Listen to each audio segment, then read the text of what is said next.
Olá, nosso assunto de hoje é calorimetria. Calorimetria é definida como o estudo do calor, o estudo das formas de calor e da quantidade de calor de um corpo. Nós vimos numa aula de termologia que a temperatura mede o grau de agitação das moléculas. Enquanto calorimetria, o que é calor? Calor é uma energia térmica em fluxo, a energia que se transfere do corpo mais quente para o corpo mais frio. De acordo com a imagem a seguir, nós temos aqui dois corpos, um corpo com água quente e um corpo com água fria. Como é que funciona o processo de calor? O corpo mais quente vai trocar calor, transferir calor para o corpo mais frio. Isso funciona indefinidamente? Não, isso funciona até o momento em que os dois fiquem à mesma temperatura, que nós chamamos de equilíbrio térmico. É a temperatura que eles vão alcançar, em que eles vão se tornar corpos com o mesmo nível de calor. Por exemplo, se eu tenho um corpo que tem 80 calorias e ao lado dele eu tenho um corpo que tem 40 calorias, o corpo mais quente, de 80 calorias, vai transferir calor para o corpo mais frio de 40 calorias, até que ambos fiquem com a temperatura de 60 calorias, que é a temperatura média entre os dois. Nós temos dois tipos de calor. O que define esses dois tipos de calor? É a capacidade que cada um vai ter e a característica que cada um vai ter. Um corpo, quando ele é aquecido, ele vai aumentar a sua temperatura. E é uma coisa importante. No estudo da temperatura a gente não depende do calor, mas no estudo do calor a gente depende da temperatura. Um corpo, quando ele é aquecido, ele sofre uma variação de temperatura, mas ao mesmo tempo ele pode sofrer também uma mudança de estado físico. Para cada um dos dois tipos nós temos uma quantidade de calor diferente. De acordo com a próxima imagem, nós temos aí um termômetro dentro de uma bacia onde nós temos gelo. Se eu aquecer esse gelo, a temperatura dele sobe. O gelo ele é um corpo que ele tem temperaturas abaixo de zero. Quando eu aquecer esse corpo, a temperatura dele tende a subir. Quando chega em zero, o gelo vai virar água. Mas enquanto ele não vira água, a temperatura dele vai variando.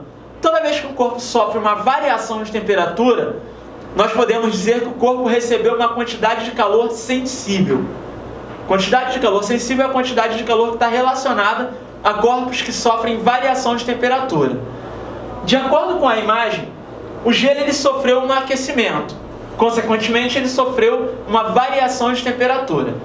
Então vamos entender o seguinte. O gelo, citado no exemplo, ele tem uma massa, ele sofreu um ΔT, uma variação de temperatura, que é definido como a temperatura final menos temperatura inicial. A massa vai ser medida em gramas, enquanto a temperatura vai ser medida em graus Celsius. Uma outra coisa que define também a quantidade de calor sensível de um corpo é o que nós chamamos de ser calor específico.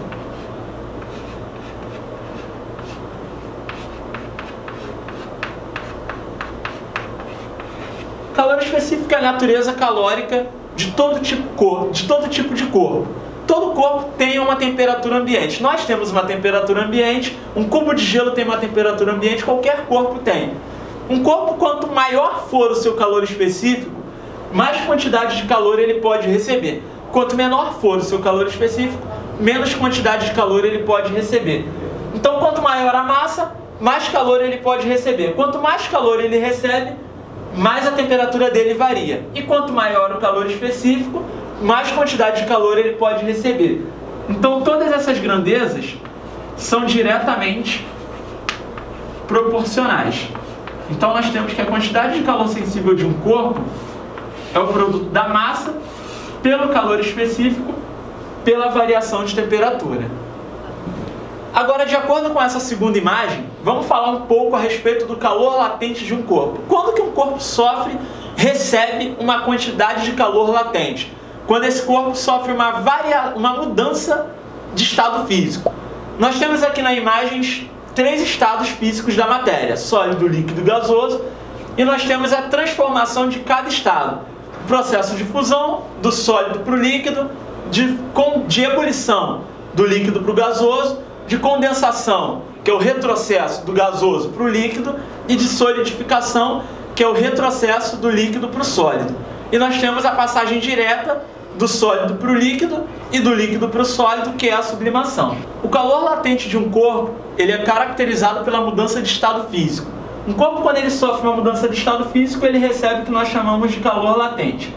Aqui nós temos calor latente de fusão, ebulição, solidificação e condensação, correspondente às 4 mudanças de estado físico da matéria.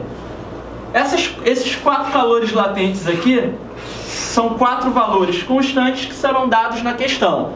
Aqui nós temos o calor latente de fusão, 80 calorias por grama, ebulição, 540 calorias por grama, solidificação, menos 80 calorias por grama, e condensação, menos 540 calorias por grama. Os valores negativos aqui correspondem ao retrocesso. Processo de solidificação, o retrocesso do estado líquido para o estado sólido, enquanto o processo de condensação é o retrocesso do estado gasoso para o estado líquido. À medida que a massa do corpo aumenta, a quantidade de calor latente que ele recebe é cada vez maior. Então a massa é diretamente proporcional à quantidade de calor latente que o corpo recebe. À medida que o calor latente, a constante latente que o corpo também recebe, essa quantidade de calor também tende a aumentar. Então, nós definimos a quantidade de calor latente de um corpo como produto da massa pela sua constante latente. Lembrando que a massa é medida sempre em gramas, enquanto a constante latente é medida sempre